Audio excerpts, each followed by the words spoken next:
Beat me in tennis and I'll marry you, CEO mocked the janitor. Crowd froze at his secret skill. The sun blazed over the pristine tennis courts of Castillo Enterprises, where the annual company picnic buzzed with laughter, clinking glasses, and the hum of privilege. At the center of it all stood Carlos Mendoza, the sharp-tongued CEO, his tailored white suit gleaming as he held court with a racket in hand. Known for his ruthless business tactics and biting humor, Carlos had just finished a match against his top executive, winning with a smug grin.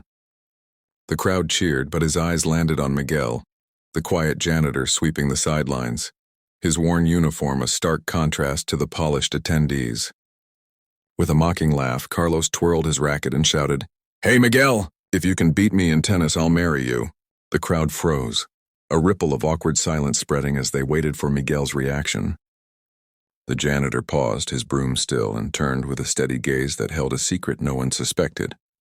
A skill honed in silence, a talent buried beneath years of humility.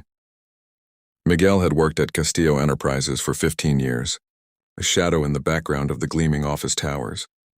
Born in a small village in rural Spain, he had grown up with a racket in his hands, taught by his father on cracked courts under the olive trees. Tennis was his escape, his joy, but life had other plans. When his family fell into debt, Miguel left school at 16 to support them, his dreams of the court fading into the reality of menial jobs. Yet he never stopped playing, not in his heart. Every evening after his shift, he'd practice on a public court near his modest apartment, his movements fluid and precise, a dance of muscle memory that whispered of what might have been. The employees at Castillo knew him as the kind man who always smiled, who fixed their coffee spills and emptied their bins without complaint. They didn't know he could outserve a champion, that beneath his quiet demeanor burned a passion he'd kept hidden, until now. The crowd's laughter died as Miguel set his broom aside, his hand steady despite the heat of 100 eyes.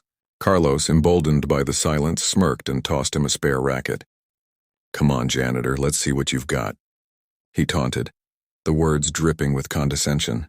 Miguel stepped onto the court, his sneakers scuffed but his posture confident. The onlookers whispered, some amused, others pitying, but no one expected what came next. The first serve was a blur, a rocket that kissed the line, leaving Carlos scrambling. The CEO's smirk faltered as Miguel returned every shot with grace, his footwork a testament to years of unseen practice. The crowd gasped, their phones rising to capture the unexpected duel. With each rally, the gap between their worlds narrowed, the janitor's skill unraveling the CEO's arrogance thread by thread. As the match progressed, an unexpected turn unfolded. Carlos, sweating and red-faced, began to falter, his pride clashing with his inability to keep up. Miguel could have ended it quickly, but he didn't. Instead, he played with a quiet restraint, giving Carlos chances to recover, his movements a silent act of kindness. The crowd noticed, whispers turned to murmurs of respect. Then, in a moment of profound realization, Carlos missed an easy shot, his racket slipping from his hand. He sank to his knees, not from defeat but from the weight of his own words. The court fell silent as he looked up at Miguel, his eyes wide with something new, humility. How did you learn to play like that?" he asked, his voice hoarse. Miguel signed the answer, his hands moving with the same elegance as his swings, revealing he was deaf, a detail no one had bothered to notice.